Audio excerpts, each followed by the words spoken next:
Hey, what's going on? Welcome back to Iron Anchor Cycles. I'm Shep, and today we are working on one of my absolute favorite bikes, and that is our Purple Dyna. So if you remember from some earlier videos we had, probably, I don't know, maybe 2 years ago now, we did some motor work on this bike, and obviously it's got a whole bunch of other stuff going on. And honestly, all we've been doing with it in the last year or so is riding it. But in addition to that, we have been stockpiling some parts to give this bike its final stage in its makeover from a stock lowrider to something pretty wild. So if you remember from back then, the motor is, pretty rad. That's all I could say about that. It's a high compression 107. It's got a T-Man top end. It's got T-Man's heads. It's got their 660 cams in it, I want to say. This bike makes a lot of power. It does roughly 120 on the dyno. It's super solid. It's a blast to ride. And obviously we've got that paired with throttle body, air cleaner, and pipe from Horsepower Inc. We've got our Olin suspension set up in the back. We've got Kraus risers, all the hand controls, foot controls, San Diego Customs. All that stuff was kind of done, and now we're ready to give this bike its final touch, like I said. So, not sure how much of what's in front of me you can see laid out here. We got a lot of really great stuff to go on this bike, so I figured let's jump in and do another video so we can show you the final transformation of this bike. So what we've got planned for today, and I may divide this into 2 videos, just depending on how long it is, but basically we are taking care of the driveline, which is something that we really haven't done much with. It still has a stock belt drive on it. We've obviously got a stock rear caliper. Slight upgrade in the front. We've got the bagger calipers on here. We really want to go the next step with this bike and really give it the final touch. So I'm going to kind of go through what we've got here, and we'll talk a little bit about what we're going to put in. So what you can see right here in front of me is a new swing arm. So this is an aluminum swing arm. This one is CNS Hoglite. We looked at some others, but this one made the most sense for us. This is a direct bolt-on. It's stock geometry. We weren't really looking to change, extend or anything like that. So this one makes a lot of sense. It's got the mount for our brake. It's got the mount for the passenger foot pegs. It really is a direct replacement. So that's pretty awesome. In addition to that, for the rear, we've got, if I can find it here, we've got a Kraus radial brake adapter that's going to mount onto this swing arm, and we've got a Brembo radial caliper to go with that. We've also got obviously hardware that goes along with it. In addition to that, we've got our, I don't even know, I'm trying to do this in an order that makes sense, but maybe not. So that's the rear. Let's talk about matching with the front. We've got a new set of fork legs that we put together. So these are OE Harley lowers, just obviously this is their gloss black version. And, excuse me, we've got gold 2-over tubes, and we've got Olin's cartridges already installed in here. So you could obviously do some of this stuff by reusing some of your stock components here. Powder coat the lowers, change the tubes, and then, put the cartridges into that. In our case, I thought it was easier just to buy all new stuff, so we'll just take the front end off and put our new components on. Part of the reason for that was, just rather than having sort of a pile of parts left over, I thought it'd be nice just to be able to take it off as an assembly. So in addition to that, for the front end, we do have a black lower triple tree to go on. Again, you could powder coat this one, but we had one, so we're going to use that. And then for the top triple tree, we're going to go with the GPR steering damper setup. So we've got a triple tree, and we've got the steering stabilizer here all as a package. So that's the top part of the front end. Moving down, we've got a set of Brembo radial calipers to go on the front, and we've got Speed Merchant's 13-inch adapters. Now, you may be wondering, what are we doing in terms of wheels? Well, we've got a fucking awesome set of Lindell fan tab wheels along with their rotors and a chain drive sprocket for the rear. So while we make that change, we're obviously going to open up the primary in order to put on a chain drive sprocket on the transmission. While we're in there, we're also going to go ahead and put in a new Dark Horse Man-O-War compensator. Really, really awesome. Their motor sprocket, I should say. Really, really awesome part. We've done it in some other bikes. We've had it on the table for this bike for a while, but just figured we'd do all the work at once and put it in. And then we're also gonna do a PSR chain tensioner, manually adjusted chain tensioner at the same time. So I think that covers just about all the parts we've got. Obviously this is a lot of stuff to go on, but really it's all pretty related, right? So it's cleaning up that front suspension, we're doing brakes, we're doing wheels, we're doing the driveline stuff to match, and we're gonna get all this stuff put on, and this bike is gonna, like I said, kind of go from mild to wild, I think. So stick around, we're gonna dive into it. I think I'll give you as much sort of how-to as I can on this one. We're a little crunched for time, so I'm not sure how much I can sort of slow down to jump back in with the specifics, but at least I can attempt to show you kind of how all these parts work and how they go on, so you can see how the Dyna starts to come together. So I think it's enough talking. I'm gonna reposition, get set up, and we'll start tearing into this. All right, so we're gonna start over here on the left side of the bike. Obviously, I've already got the derby cover off, and we've got our primary fluid draining out. The first step, for us anyway, is gonna be, we're gonna get this whole primary taken apart. It is possible to get the swing arm off with the primary in place, although we're doing a new sprocket and the other stuff I mentioned as well, so it only makes sense to take the primary apart now, just get everything out of the way. So we're gonna start with this assembly, and obviously we're starting with the rear end. So we're gonna do the primary, and then we'll get the rear wheel, swing arm, all that stuff off, and then we'll start looking at installing some new components. So I don't think you need to see necessarily the disassembly. I think we've probably done that in a bunch of other videos on doing primary stuff, but I'm gonna just jump in here and start getting this thing taken apart, and we'll check back in and see what kind of progress we're making. All right, so we're just about done with the disassembly for the rear end. Figured I'd check in here and just kind of show you what we're doing with the swing arm. Obviously, this is still the original one on here.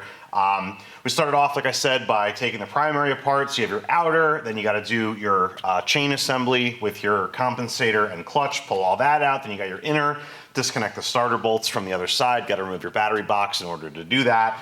Once you've got that all free, obviously the rear belt will slip off of the sprocket here with your rear wheel removed and the shock disconnected. That belt will come out, so you don't have to cut it if you don't want to.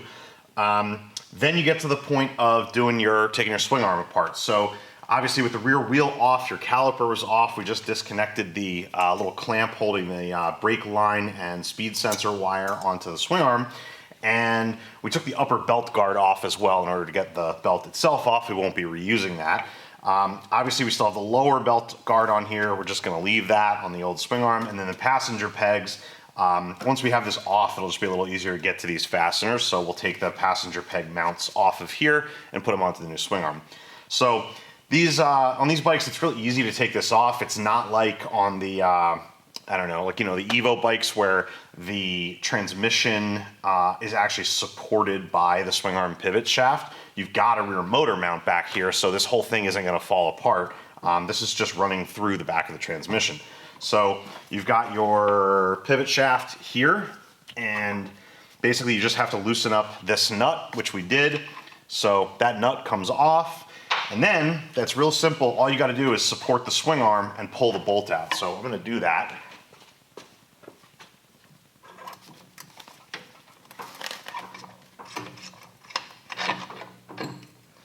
All right, and then without scratching anything, just slide that out. And here is our old swing arm. Now, you're not gonna have to take my word for it, but this thing is heavy as shit, and the new one, oh my God, it's probably at least 50% lighter, I would say, probably even more weight savings than that. So I'm gonna go put this thing down, and we'll reset, and we'll start to look at what the next steps are. All right, so before we go ahead and put the new swing arm on, we've got that all set up and ready to go. I'll show you what we did to get that set. But the first thing, I just wanna keep doing the disassembly here and just get this old transmission sprocket off. We're gonna obviously go ahead and put the chain drive sprocket on, and we'll do that before we put the swing arm on. Not necessarily important to do in that order, that's just how we're gonna do it. So we've got our large socket here to remove the main shaft nut. This just threads on here as a guide for the socket. You can make these yourself. You can buy them. Jim sells one. Ours is from Fast Eddie. They're in Milwaukee, small, independent kind of place, so we like to buy stuff from them. These work really well. So One thing to note on these, I point out every time we do one, sometimes these are right-hand thread, sometimes they're left-hand thread, depending on what year and model your bike is. Ours are regular right-hand threads, so we'll use the gun in reverse to take it off as we would any other nut. So do that.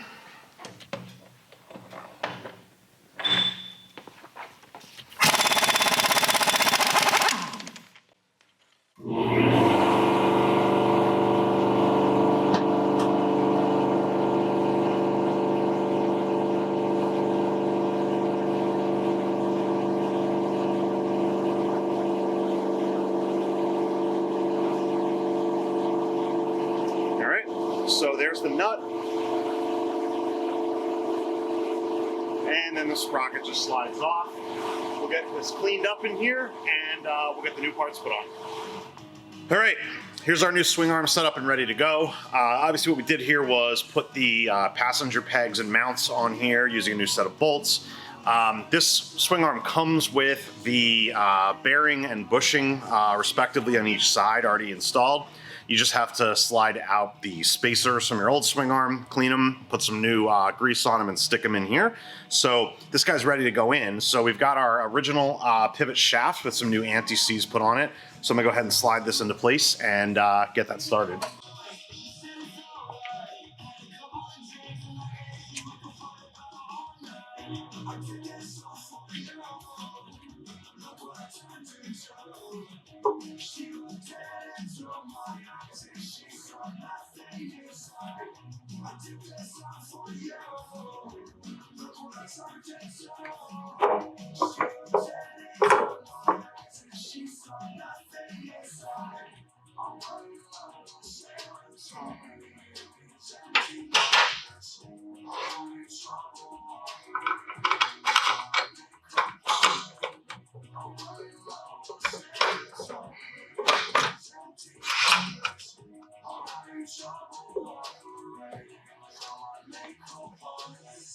All right, so there's the swing arm just sort of hanging in place. Obviously what we've got to do here is torque this down. Real simple, nut goes back on, torque it to spec, get our shocks reconnected, and we'll be ready to keep moving forward. All right, so front sprocket is back on, all tightened down and ready to roll. Went ahead and mocked up the rear wheel in place here. So obviously this has got the chain sprocket on as well. We'll take a look at the brake setup on the other side. That looks pretty cool too. I'll give you a better angle of all this stuff too. I just want to talk about just getting this set up. Now, obviously with a chain versus a belt, you can put your primary back together and just run the chain around this sprocket, and you can do it with the primary on, change the chain, do whatever you got to do. But in our case, because it's all apart, it's going to be a little easier to put it all together and check the alignment of the chain and make sure we got the right spacers for front and rear. It'll be easier to do all that with it off. So that's why I went ahead and put the wheel on, and my next stop here is going to be to get the chain set up on here. And like I said, check that alignment and make sure it's all good. And then once we've got the chain on and confirmed everything, then we can go ahead and put the primary back together. And we'll take a pause there to look at some of the new parts we're putting inside the primary as well. Then we'll move over to the right side of the bike. We'll work on the brake setup, and then I think we should be pretty much done with the rear, and we'll move on to doing the front and start tackling that front end. All right, so we're cranking away here. Obviously, we've got inner primary back on, super simple service manual. Other videos we've got show you how to do that. And what I've done here is just mocked up in place our new Dark Horse Man-O-War motor sprocket, and the clutch is back in place as well. Obviously, the chain is not on, and the reason for that is we're checking for alignment of the new motor sprocket with the clutch basket. So basically, you're going to take a straight edge and come across the front part of the sprocket on the clutch and the front part of the teeth on the motor sprocket, on the flat part of it, obviously, not where the teeth bevel. And you're going to check for alignment there. So the spec for the motor sprocket is under 0.025 or 25 thousandths. So basically you hold your straight edge, you take your feeler gauge, you check. In our case, we've got a little bit too much of a gap. So we're going to take this off. We're going to add one of the included shims. We'll try it again. There's a few in the box, just depending on what you need. So we'll get that aligned, we'll double check it, and then we'll take everything back off, and we'll move along with getting the final install done.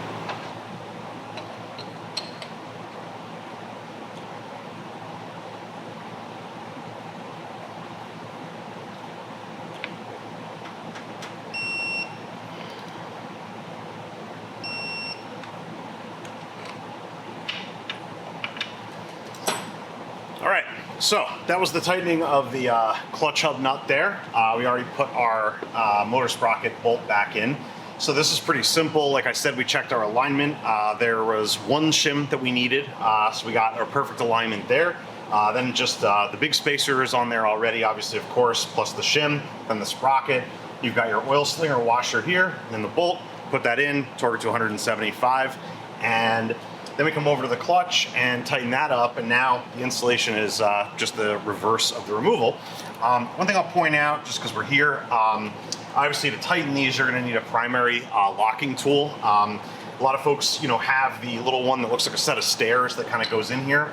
Those are great on the baggers, Softails too, I guess. They don't work on the Dynas. You might ask yourself, why not? You can just stick it in here and it'll lock. Perhaps it will. The problem is that the chain will catch on the bottom of the case here and it will tear it. So you need to use one of these for a Dyna to lock the sprockets across each other and make sure that when you get the tension on it, that chain is not caught on the bottom of the primary outside here, that it's free and on the inside. So just a little tech tip there. So from here, we're gonna go ahead and keep installing these components, and I'll show you the new primary chain tensioner we're gonna use. All right, so we've got the drive components back together, everything's tight, got our clutch adjuster back in and adjusted. So now it's time to put the PSR chain tensioner in. So these are, unlike the factory one, a manually adjusting tensioner. The auto adjusters, I suppose, are nice in the sense that you don't really have to know what you're doing. You just put them in and it will set theoretically the correct tension.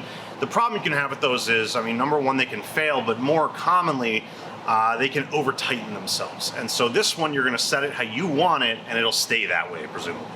So these are really simple. They go in using the factory hardware, and basically what you have is a bolt that is threaded into the bottom of the adjuster or the tensioner, and it will raise and lower the block that the chain slides on.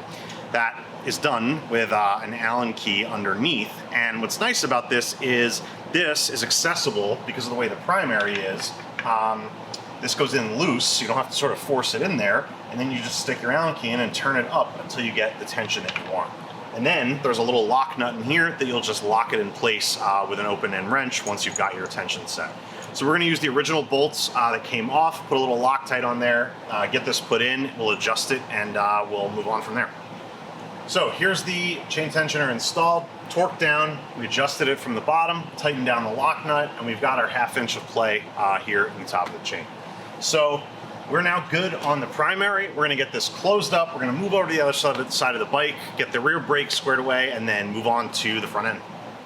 All right, so back over on the right side, we got our caliper on here. We have the mounting bracket installed as part of the installation of the wheel, obviously, because that goes on the axle, so you have to put that in order to put the wheel on. Then all we did was take our new Brembo radial caliper and bolt that down onto the bracket. You got some spacers in here. You just got to set up to get your pads correctly spaced on the rotor, and then hooked up our brake line and bled it out. So real simple to do that, just a couple of bolts, and then bleed the caliper and you're good to go. So obviously over here, sort of looking at a finished product. We'll take a step back and look at the whole bike when we're done, but obviously we got the new wheel, and this is an 18-inch wheel. I don't know if I mentioned that. Obviously the stock on the late Dynas is a 17. We went up to an 18. So we're running the same size tire on this as, it's a 180, which is the same tire as is on the Street Glide Special, Road Glide Special, those new special baggers. So pretty common tire size, looks really, really cool. Wanted to be able to see a little bit more of that wheel. But the swing arm, the brake mount from Kraus, the Brembo caliper, and obviously the Öhlins piggybacks that we had on here before, looking really sharp back here, definitely super functional as well. Just a quick note too, wheel speed sensor and brake line, those are original. That stuff didn't need to be modified, just bolts right up, so super simple. So that's gonna do it for the rear. So now what I'm gonna do is reposition and get started on tearing down the front end so we can start getting those new parts put on. All right, so we started a little bit of the disassembly on the front end. All this first couple parts are pretty straightforward. Not that none of it isn't really straightforward, but basically we're just taking off fender, wheel, brakes, all super normal service stuff. 2 bolts on each slide your lowers out. In our case, we had the T-Sport fairing on there, just had to loosen the riser bolts and take out the headlight bolt, and that slides off. and then take the riser bolts out, and we can just lay our handlebars back on the tank here with something under to protect it. And now we're just left with the steering head here, which we are going to take off. That's why we went this far rather than just sliding the fork legs out. We've got a GPR stabilizer to go in, and then it comes with a new top triple tree. I'll show you that right there. Okay, so that's your new top tree, obviously. And then we got a matching black bottom tree to go with that. That's off a Lowrider S, just an OE part from Harley. So basically all you got to do here is there's a large nut on top, which I got the wrench for, so I'll just take that off while we're talking. That nut will spin off. You might have a decorative cap on there, that'll just screw off too. So this nut is holding your, there's a spacer in there too, is holding your top tree in place. And then basically what's holding the rest of the steering head here is you've got this sort of star nut kind of deal. And this is an important thing because the reason this is set up this way is so that you can get at it from the side when this is in place, which will be important to set your steering head play. So the tension on this nut is important to get the proper setup in your front end. So a lot of people talk about, wobbles and all kinds of things like that. Well, it's not necessarily about, bad, you don't have a stabilizer or this or that. I know I've mentioned this before in other videos. You got bearings in here that can be bad. You got bearings in here that might need grease. And then also this tension on a lot of bikes is not correct. So it's important to get that. And I would say this one is probably a little tighter than it should be. The way you do this is not with the head by itself. It's with the full front end assembled. You'll check basically your front wheel movement. There's a certain spec that it can move from side to side where before it starts to fall. In any event, got a little off track there, but basically you'll take a drift and knock this to loosen it. Then once it's loose, you spin it off, steering head comes out, and then you got your bearings to deal with. So I'm gonna go ahead and do that, and we'll check back in as we make some progress. All right, so we've got our steering head off, and as you can see, we've got something else going on here. And what I'm about to do with this tool is press some new races into the steering head. Now, one thing you want to do when you're taking this all apart is look at the bearings, top and bottom, and their associated races to make sure that they're still in good shape. So in a lot of cases, you'll find that the grease is all gone from the bearings, and basically they burnt up in the races, and it all needs to be replaced. That's not super uncommon. More often than not, we find that stuff in pretty bad shape. So when you do this, you want to make sure that, take the extra time. I mean, you need some specialty tools, things like that, but this is those moments where these little cheap parts, I mean, this bearing kit to replace it is only a couple of bucks, and you really want to have to go through all this effort just to do that when you're doing something else. So in our case, these are the old bearings. I knocked them out already, and we're just about to put the new one in. They're not in terrible shape, to be honest, but they do show some signs of wear, so we're gonna replace them. I'm gonna try and see if I can get the camera to focus on it. Let's see. I really can't tell if you're gonna be able to see this on the camera, but hopefully you can see these lines that are in here.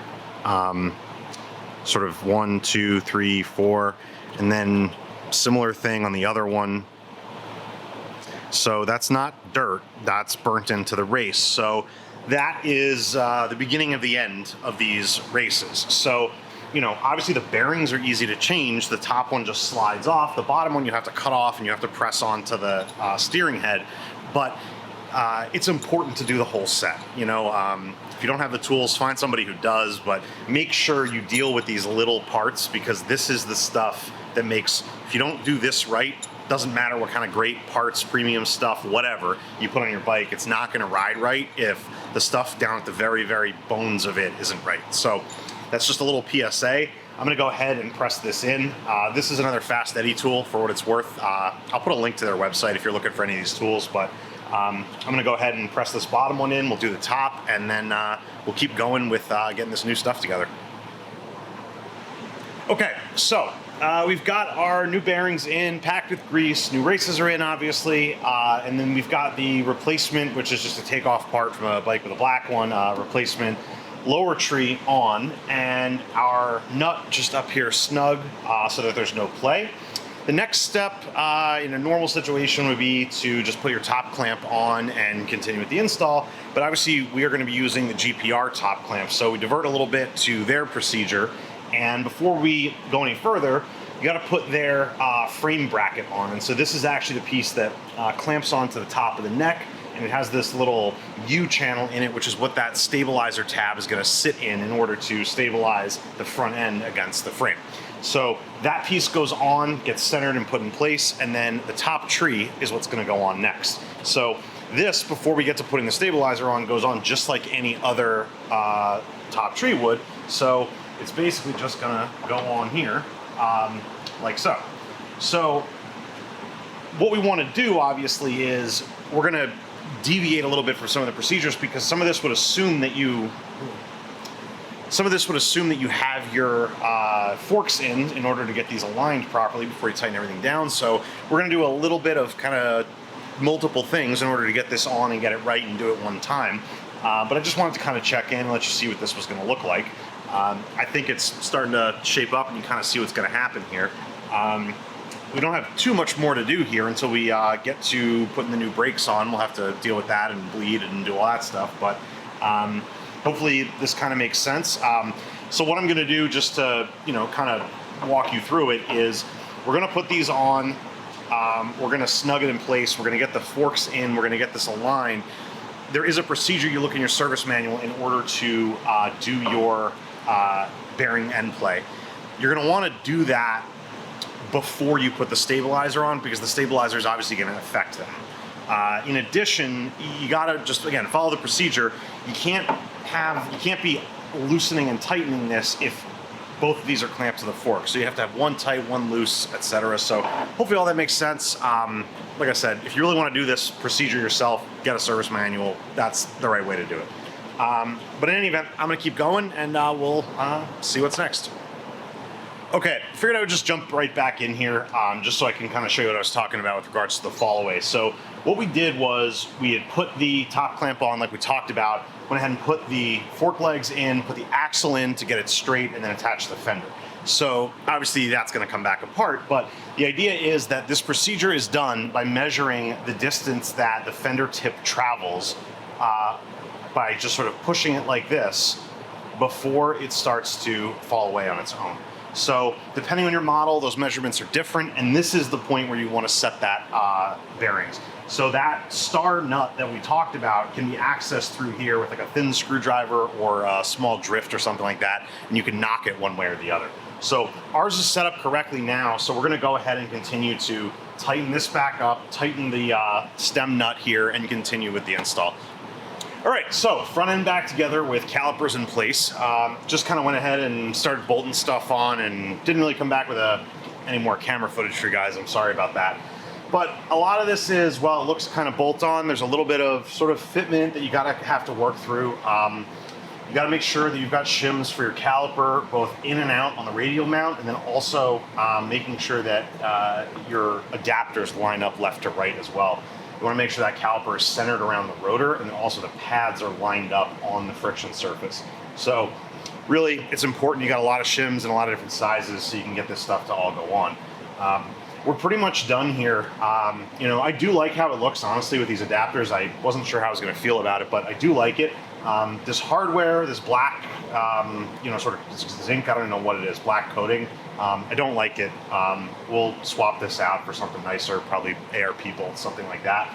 And as I mentioned, since we weren't originally planning on doing this, our calipers are lower than planned, so our front brake line is probably about maybe 2 inches or so, too short, maybe 3. Fortunately, it works. Obviously the block is just hanging here. We don't want to, ride it that way, but at least functionally for the time being, we can get everything sort of up and bolted up and fitted and, working. I did go ahead and bleed the brakes just because they're on and the lines are on. Might as well have a front brake while we're rolling around the shop and whatever. So I'm gonna lower this down, do a little bit more just kind of button up stuff, make sure we didn't miss anything, we got everything tight, and then we'll put it on the ground and we'll get a look at it from a distance because it looks pretty killer. All right, so there it is. There's our finished product. Sitting on the ground, that's how it's gonna stay. So working from the back forward like we did, got a new swing arm, new brake, new sprocket, Got that Kraus radial brake adapter, new 18-inch chrome Lindell wheel. Up in the front, matching wheels, matching rotors, matching calipers, new black lowers from Harley, gold uppers, 2 over with Olin's cartridges, GPR stabilizer hidden in there. And then let's take a walk around on the other side. So, got that swing arm there with our chain. And obviously hidden away in the primary, we did that Dark Horse Man-O-War compensator motor sprocket, compensator eliminator, I guess I should say, along with the PSR tensioner. And then you can see the other side of the front end, GPR stabilizer tucked in there, their top triple tree, obviously bars, risers, all that stuff was already done. So I'm pretty stoked on how this came out. Got this all done in one day, which was pretty good. So that's it. That's the Purple Dyna. I think in the form it's going to stay. So hopefully we'll see some of you guys this season. Hopefully we'll be out riding this, bring it to some shows, and you get to check it out in person. But I think it came out pretty awesome. So that's going to do it for this one, and we'll see you next time.